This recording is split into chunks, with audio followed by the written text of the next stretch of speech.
Welcome back to Good Day. Wednesday is Knit Along Day, and we are happy to have an expert with us this morning.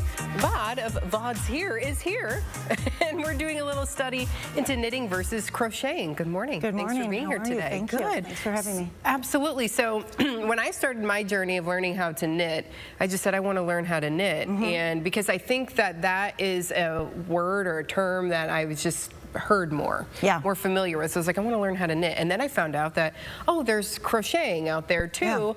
And these are totally different. They're totally different. There's some similarities, but to learn them, they're completely different. Their style is completely different. And it's probably my most popular question. What's the difference between the two? Which one should I learn? Should I learn one first before the other one? So there's a lot to know. Well, what do you tell them? Well, I love both of them. I think both of them have a great place. I enjoy what I make when I make something, when I knit something. It's very high reward. It's a little more difficult, but what you get out of it is just a beautiful piece. And that lasts for a very long time. Crochet is a little bit different in the sense they're both kind of pulling loops through loops.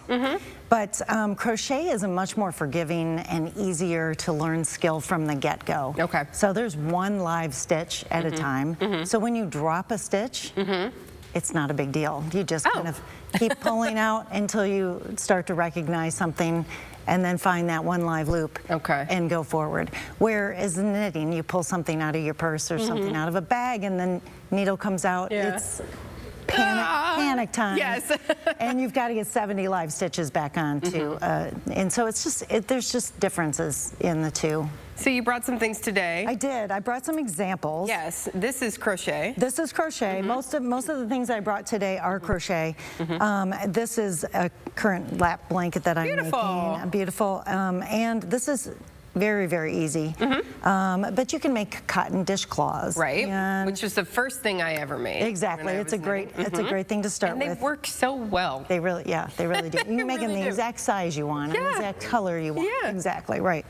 And then you've got your traditional granny square. So the two crafts that I really, really enjoy the most are the granny squares and yarn bombing, which I've talked about before. But yarn bombing it's a form of public art where you take a long piece that you have created for a specific outdoor, or I guess it could be indoor too, and you sew it then onto a piece. I was wondering how it actually physically gets there. You know, I'm like, well, I know how that was made, and I love how it looks on this lamp post or street post or whatever, but how do you physically get it attached to it? You literally measure around it, and you measure the height, and then you make a rectangle, those sizes, and then you go out and you whip stitch it. By just, I mean, honestly, it's really kind of self-explanatory. You just kind of pull it together and zip it right up. You're not crocheting it out on the piece. You measure and do it at home and then bring it back out. I was wondering how that was done. Very cool. And then you do have a knitted piece over here too. Yes, I do have this knitted piece. This is a sweater that's almost done, and you'll see one of the major differences with knitting and crochet is that knitting's got a nice drape to it, and crochet is a little bit stiffer and thicker and doesn't quite drape as much. I think that's a real main difference. So for like clothing, maybe? Clothing. The other interesting thing about knitting versus crochet is you cannot replicate crochet on a machine.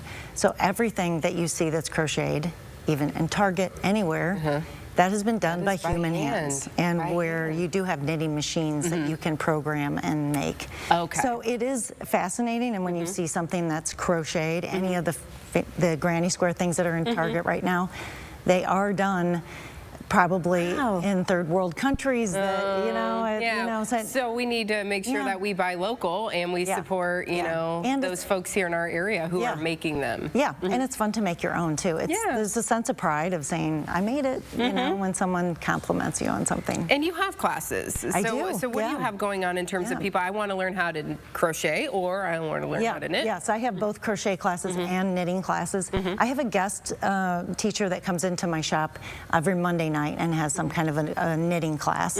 I leave that up to Annie. And then I focus on the crochet classes. I have a series of 3 crochet classes that will be starting in January. So one every week to kind of really make sure you get going on it. So a New Year's resolution if Yep. you want to do that like I did. Yeah, exactly, yeah. So either one, I have a shop on Central Avenue called Vod's Here. I'm Vod, and I'm here. And I call it a sewing and crafting emporium. And it's just a fun, warm place with friends and welcoming spirit, and it's just lovely. And I teach all kinds of things, so how to sew your own clothes, how to use your sewing machine, how to crochet, meditational crafting. I have a meditational crafting workshop tonight at 7 o'clock that's still open if there's anyone that wants to come, and you don't need any skills required. It really is just kind of mess around and try a bunch of different things and see what you might like. And you mentioned Annie does the knitting. Annie with Knit at Home, who's been here many times. She's been on Good Day before as well. So for everyone, we're all friends. Yes. Oh, yeah. I mean, it's Toledo, right? I mean, everybody knows everybody And somewhere plus in along the way. knit and crochet community, it's such a wonderful community, isn't it? We really do support each other, and you see anybody out in public knitting or crocheting, you start a conversation and introduce What are you working them. on? What are you working on? What kind of yarn are you using? Where'd you learn how to do that? Where'd you get that pattern? Yeah, absolutely. Yeah. Good stuff. Thank you so much for being here today, explaining the differences here, and also for teaching these classes too, for people who want to learn and they want to make their own stuff. Yeah, it's much better to have somebody next to you helping you and encouraging you. When you mess up, they help you fix it. Absolutely. Thanks for being here today.